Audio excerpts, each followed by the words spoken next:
Hello everyone, welcome to Samarth class. Friends, इस video में हम बात करेंगे शिक्षा मनोविज्ञान के बारे में और समझेंगे कि शिक्षा मनोविज्ञान है क्या, इसकी क्या विशेषताएं हैं, मीनिंग, डिफिनेशन और इसका नेचर। साथ ही एजुकेशनल साइकोलॉजी में ऑब्जर्वेशन मेथड का क्या रोल है और क्या इम्पोर्टेंस है। तो चलिए शुरू करते हैं और देखते हैं क्या है शिक्षा मनोविज्ञान। तो जैसा कि नाम है शिक्षा मनोविज्ञान, ये दो शब्दों से मिलकर बना है, शिक्षा और दूसरा मनोविज्ञान। तो सबसे पहले हमें ये समझना है शिक्षा क्या होती है और फिर मनोविज्ञान क्या होता है। शिक्षा जो शब्द है वो संस्कृत के शिक्ष धातु से बना है, जिसका अर्थ है विद्या प्राप्त करना या फिर जो ज्ञान प्राप्त कर चुका है वह शिक्षित है। शिक्ष बनाने की जो प्रक्रिया है वही शिक्षा है। अगर इंग्लिश में समझें तो शिक्षा को इंग्लिश में हम एजुकेशन कहते हैं, जिसकी जो उत्पत्ति है वो लैटिन भाषा के एजुकेटम शब्द से हुई है। और लैटिन शब्द में जो एजुकेशन शब्द जो बना है वो ई और ड्यूको से मिलकर बना है, जहाँ पे ई का अर्थ है अंदर से और ड्यूको का अर्थ है आगे की ओर ले जाना, मतलब अंदर से बाहर की ओर विकास करना। तो इस तरीके से हम कह सकते हैं कि एजुकेशन का जो अर्थ है वो आंतरिक शक्तियों को अंदर से बाहर की ओर निकालना है। अगर भी हम देखें तो हम कह सकते हैं शिक्षा का अर्थ किसी चीज़ को सिखाना है या फिर निर्देश देना है या फिर बढ़ाना है या फिर किसी चीज़ को आगे की ओर ले। और नॉर्मली हम कहते हैं कि जो भी हम स्कूल में कुछ सीखते हैं वही शिक्षा है। तो इस तरीके से शिक्षा को भी हम संकुचित और व्यापक दोनों ही अर्थों में समझ सकते हैं। अगर इसका वाइड मीनिंग समझें तो शिक्षा क्या है? शिक्षा जीवन की तरह समग्र और व्यापक है। शिक्षा विकास का क्रम है जिसमें व्यक्ति अपने धीरे धीरे विभिन्न प्रकार से भौतिक, सामाजिक, आध्यात्मिक वातावरण से एडजस्टमेंट करता है। तो हम इस तरीके से कह सकते हैं कि शिक्षा एक ऐसी प्रक्रिया है जो आजीवन चलती रहती है। जीवन के प्रत्येक अनुभव से जो कुछ भी हम सीखते हैं वही शिक्षा है। और अगर हम संकुचित रूप में देखें, इसका जो नैरो मीनिंग है वो क्या है? इस अर्थ में शिक्षा का जो अर्थ है वो है एक निश्चित योजना के अंतर्गत, मतलब अगर हम स्कूल में, कॉलेज में जो कुछ भी हम सीखते हैं वो क्या है? वो शिक्षा है, लेकिन वो संकुचित उसका रूप है क्योंकि हम वहाँ जाके जितना सीख रहे हैं वो लिमिटेड है। यहाँ पे जो शिक्षा है वो एक उद्देश्यपूर्ण प्रक्रिया है।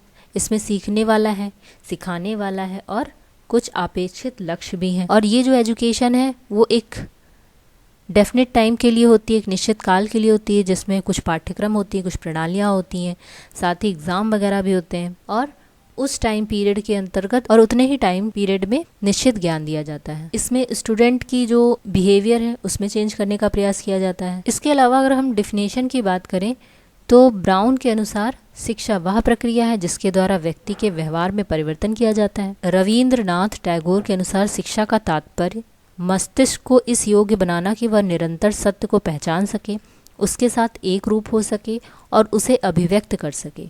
इसके अलावा महात्मा गांधी के अनुसार जो शिक्षा का तात्पर्य बताया गया कि सर्वश्रेष्ठ गुणों का प्रकटीकरण हो, जिससे बच्चे का मानसिक, संवेगात्मक और आध्यात्मिक विकास हो, साथ ही एक बच्चे का सर्वांगीण विकास भी हो सके, वही शिक्षा है। शिक्षा की विशेषताओं के बारे में अगर बात की जाए तो हम कह सकते हैं शिक्षा एक सामाजिक प्रक्रिया है, शिक्षा एक आजीवन चलने वाली प्रक्रिया है, शिक्षा एक त्रिध्रुवीय प्रक्रिया है क्योंकि इसमें कैरिकुलम भी है, और शिक्षा द्विध्रुवीय प्रक्रिया है क्योंकि इसमें एक स्टूडेंट है और एक टीचर है, और शिक्षा एक गतिशील प्रक्रिया भी है जो जन्म से लेकर मृत्यु तक चलती रहती है। तो ये कुछ इसकी विशेषताएं होगी। और शिक्षा एक विकास की भी प्रक्रिया है क्योंकि ये विकसित भी करती है, जो जन्मजात अंतर्निहित शक्तियां हैं उनका विकास करती है। तो शिक्षा एक विकास की प्रक्रिया भी। इसके बाद हम समझेंगे मनोविज्ञान क्या है। मनोविज्ञान जो कि अंग्रेजी शब्द साइकोलॉजी से बना है, और ये जो साइकोलॉजी शब्द है ये भी दो ग्रीक शब्दों से मिलकर बना है। एक है साइकी, दूसरा है लोगस। साइकी का अर्थ है आत्मा और लोगस का अर्थ है विज्ञान। तो यहाँ पे जो मनोविज्ञान की बात कही गई, बोला गया कि ये एक आत्मा का विज्ञान है। इसके बाद बहुत ज़्यादा इस पे भी डिस्कशन हुआ। फिर बोला गया कि मनोविज्ञान मन का विज्ञान है। इसके बाद और इसमें ज़्यादा और मनोवैज्ञानिक अपनी बातों को रखा जब, तो उन्होंने कहा नहीं, ये चेतना का विज्ञान है। और लास्टली क्या हुआ कि मनोविज्ञान व्यवहार और अनुभव का विज्ञान माना जाने लगा। तो अब हम जो मनोविज्ञान की बात कहेंगे उसमें मनोविज्ञान क्या है? व्यवहार का विज्ञान। तो स्किनर्स ने जैसे डिफिनेशन दी है कि मनोविज्ञान व्यवहार और अनुभव का विज्ञान है। इसके अलावा क्रो एंड क्रो के अनुसार भी बोला गया है कि जो मनोविज्ञान है वो मानव विज्ञान। इसके अलावा क्रो एंड क्रो के अनुसार भी मनोविज्ञान मानव व्यवहार एवं मानव संबंधों का अध्ययन करता है। तो इस तरीके से हम कह सकते हैं कि जो मनोविज्ञान है वो व्यवहार का विज्ञान है। मनोविज्ञान की अगर प्रकृति की बात करें तो मनोविज्ञान एक विज्ञान है, ये एक आत्मा का विज्ञान पहले से बोला गया, पर आत्मा को तो हम देख नहीं सकते, उसके स्वरूप को भी नहीं बता सकते, तो इसको भी उसमें चेंज किया गया। फिर बोला गया कि मन का विज्ञान है, फिर मन में भी, लेकिन मन क्या है, मस्तिष्क क्या है, इसकी भी व्याख्या ठीक से नहीं हो पाई। तब बोला गया कि चेतना का ये विज्ञान है। चेतना में भी जब देखा गया तो यहाँ पे चेतना भी 3 टाइप में डिवाइड हो गई, चेतन मन, अर्धचेतन मन और अचेतन मन। तो इसको भी अच्छे से डिस्क्राइब नहीं कर पाया गया और बाद में पाया गया कि जो मनोविज्ञान है वो व्यवहार का विज्ञान है, क्योंकि व्यवहार को हम देख भी सकते हैं और उससे निष्कर्ष भी निकाल सकते हैं। तो मनोविज्ञान व्यवहार का विज्ञान है, अनुभव का विज्ञान है और एक ये प्रगतिशील विज्ञान। शिक्षा और मनोविज्ञान दोनों से, इन सभी परिभाषाओं से और अर्थ से, नेचर से ये समझ में आता है कि शिक्षा मनोविज्ञान दोनों ही आपस में संबंधित हैं। ये दोनों ही मानव व्यवहार से संबंधित हैं और शिक्षा मानव व्यवहार में परिवर्तन करके उसे उत्तम बनाती है। अब हम समझेंगे शिक्षा मनोविज्ञान क्या है। तो शिक्षा मनोविज्ञान जैसा कि बताया कि 2 शब्दों से मिलकर बना है, शिक्षा और मनोविज्ञान। हमने समझा शिक्षा क्या है और मनोविज्ञान क्या है। अब हम समझेंगे शिक्षा मनोविज्ञान क्या है। तो हम कह सकते हैं शिक्षा मनोविज्ञान के अंतर्गत शिक्षा से संबंधित संपूर्ण व्यवहार और व्यक्तित्व आ जाता है। शिक्षा मनोविज्ञान व्यक्ति के जन्म से वृद्धावस्था तक सीखने के अनुभव का वर्णन और व्याख्या करता है। शिक्षा मनोविज्ञान से तात्पर्य शिक्षण और सीखने की प्रक्रिया को सुधारने के लिए मनोवैज्ञानिक सिद्धांतों का प्रयोग करना है। शिक्षा मनोविज्ञान शैक्षिक परिस्थितियों में व्यक्ति के व्यवहार का अध्ययन करता है। स्किनर के अनुसार बोला गया कि शिक्षा मनोविज्ञान की वह शाखा है जो शिक्षण और सीखने से संबंधित है। इसके अलावा क्रो एंड क्रो के भी अनुसार जो डिफिनीशन दी गई वो बताया गया कि शिक्षा मनोविज्ञान व्यक्ति के जन्म से लेकर वृद्धावस्था तक के सीखने की संबंधी अनुभवों का वर्णन करने में व्याख्या करता है। शिक्षा मनोविज्ञान के अर्थ का विश्लेषण करने पे पाया गया शिक्षा मनोविज्ञान का केंद्र मानव व्यवहार है। शिक्षा मनोविज्ञान खोज और निरीक्षण से प्राप्त किए गए तथ्यों का संग्रह करता है। शिक्षा मनोविज्ञान में संग्रहित ज्ञान को सिद्धांतों का रूप प्रदान किया जा सकता है और शिक्षा मनोविज्ञान ने शिक्षा की समस्याओं का समाधान भी किया है और बहुत सी पद्धतियों को भी उसमें लागू किया है। शिक्षा मनोविज्ञान के जो सिद्धांत हैं, जो पद्धतियां हैं, वो शैक्षिक सिद्धांतों के आधार पर प्रदान की जाती। शिक्षा मनोविज्ञान की अगर प्रगति की बात करें तो शिक्षा मनोविज्ञान विषय की व्यवहारात्मक शाखाओं में से एक है, क्योंकि यहाँ पे बिहेवियर को ही ऑब्जर्व किया जाता है, व्यवहारों का अध्ययन किया जाता है। ये मनोविज्ञान के सिद्धांत, नियम, विधियों का प्रयोग करता है।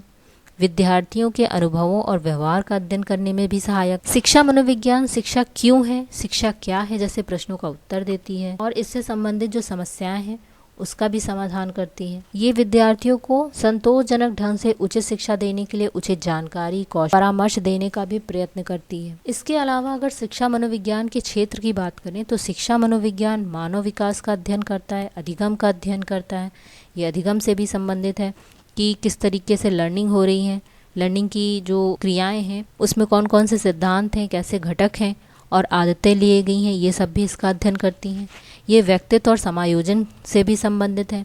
इसमें अध्ययन विधियाँ भी आती हैं, शिक्षक का व्यवहार, विकास की अवस्थाएं और सीखने की प्रक्रिया भी शामिल है। साथ ही शिक्षा मनोविज्ञान व्यक्तिगत भिन्नता की व्याख्या करता है। वंशानुक्रम और वातावरण से भी संबंधित बातों का ये पाठ्यक्रम के निर्माण में भी सहायता प्रदान करता है। ये मानसिक स्वास्थ्य के लिए भी इम्पोर्टेंट है और मेजरमेंट और इवैल्यूएशन के लिए भी इसकी इम्पोर्टेंस है। शिक्षा मनोविज्ञान की आवश्यकता क्या है और इसका क्या महत्व है, नीड एंड इम्पोर्टेंस क्या है, तो ये बालक के स्वभाव का संपूर्ण जो अध्ययन है वो करता है। इसके अलावा बालक की जो वृद्धि और विकास हेतु भी हम शिक्षा मनोविज्ञान की हेल्प लेते हैं। बालक को अपने जो इन्वायरमेंट में किस तरीके से एडजस्टमेंट करना है, इसके लिए मनोविज्ञान की आवश्यकता होती है। शिक्षा का जो स्वरूप है, उद्देश्य हैं, जो क्रियाएं हैं, उनको भी ये इंट्रोड्यूस करता है। ये सीखने सिखाने के जो सिद्धांत हैं उन विधियों को भी अवगत कराता है। शिक्षा मनोविज्ञान चरित्र निर्माण की विधियों से अवगत कराता है। विद्यालय में जो पढ़ाई जा रही चीज़ें हैं उनको भी छात्र किस तरीके से सीख पाएँ उसके लिए भी ये विधियाँ बताता है। शिक्षा मनोविज्ञान के जो तथ्य हैं, कॉन्सेप्ट हैं, जो प्रिंसिपल्स हैं, उनका प्रयोग भी वैज्ञानिक विधियों द्वारा किया जाता है। तो इस तरीके से इनकी नीड और इम्पोर्टेंस थी। शिक्षा मनोविज्ञान में अवलोकन विधि का क्या महत्व, जैसा कि शिक्षा मनोविज्ञान है कि वे शिक्षा के क्षेत्र में व्यवहार का अध्ययन करता है, तो शिक्षा मनोविज्ञान को व्यवहारिक विज्ञान की श्रेणी में भी रखा गया है। ये विज्ञान होने के कारण इसके अध्ययन में अनेक विधियां प्रयोग की जाती हैं, जिसमें विश्वसनीयता, यथार्थता, विशुद्धता, वस्तुनिष्ठता और निष्पक्षता भी शामिल है, जिसमें से मोस्ट इम्पॉर्टेंट है वस्तुनिष्ठता, ऑब्जेक्टिविटी। शिक्षा मनोविज्ञान में अवलोकन बहुत ही इम्पॉर्टेंट है। निरीक्षण विधि का बहुत ही ज़्यादा महत्व लिया गया है, क्योंकि ऑब्जर्व करके ही हम मानव व्यवहार का अध्ययन कर सकते हैं, उसका पता लगा सकते हैं कि कोई सामने वाला जो पर्सन है। तो इस विधि को हम बहिर्दर्शन विधि भी कहा जाता है। इस विधि का प्रयोग मनोवैज्ञानिक अध्ययनों में सबसे ज़्यादा प्रयोग किया जाता है और ये बहुत ही ज़्यादा इम्पोर्टेंट विधि है। इस मेथड के थ्रू हम पर्सनैलिटी को भी डिस्क्राइब कर सकते हैं, व्यवहार की क्रिया प्रतिक्रिया को भी ध्यान में रख के उसके निष्कर्ष निकाल सकते हैं कि उसका व्यक्तित्व कैसा है।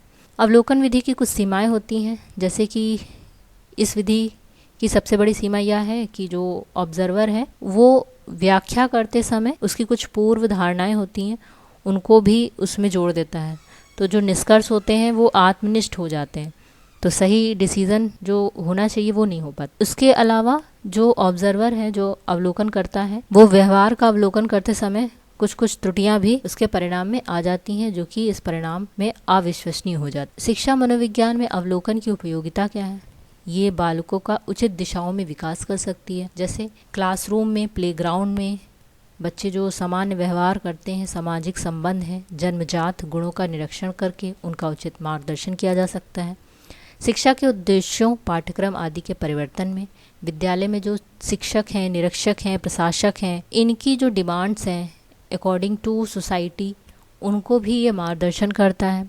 पाठ्यक्रम में क्या क्या चेंजेस हैं, क्योंकि स्टूडेंट को कहाँ पे क्या चीज़ें समझ में नहीं आ रही हैं, उनको देख के शिक्षा मनोविज्ञान उनके बाल मनोविज्ञान के आधारित पाठ्यक्रम का निर्माण करने में भी सहायता प्रदान करता है। इसके बाद है अवलोकन, जो कि दो टाइप के होते हैं, एक औपचारिक बहिर्दर्शन विधि, दूसरा है अनौपचारिक बहिर्दर्शन विधि। इसके अलावा शिक्षा मनोविज्ञान का जो शिक्षा के क्षेत्र में इम्पोर्टेंस है वो क्या है? सबसे पहला है कि शिक्षण और अधिगम की प्रक्रिया में सुधार लाना, क्योंकि शिक्षा मनोविज्ञान व्यक्ति के व्यवहार, मानसिक प्रक्रियाएं और अनुभव का अध्ययन करता है। और शिक्षा मनोविज्ञान मनोविज्ञान की वह शाखा है जिसमें शिक्षण की प्रभावशीलता को विकसित करने का अवसर दिया जाता है। पाठ्यचर्या का निर्माण में बाल मनोविज्ञान पर आधारित पाठ्यचर्या किस टाइप की हो, तो ये कैरिकुलम कंस्ट्रक्शन में भी बहुत ही मोस्ट इम्पॉर्टेंट रोल प्ले करती है। मेजरमेंट ऑफ लर्निंग के लिए भी, इसके अलावा बच्चों को गाइड करने के लिए, गाइडेंस के लिए भी बहुत ही ज़्यादा इम्पोर्टेंट है। बाल मनोविज्ञान पर आधारित शिक्षण में श्रव्य और दृश्य साधनों का किस तरीके से उपयोग किया जाए,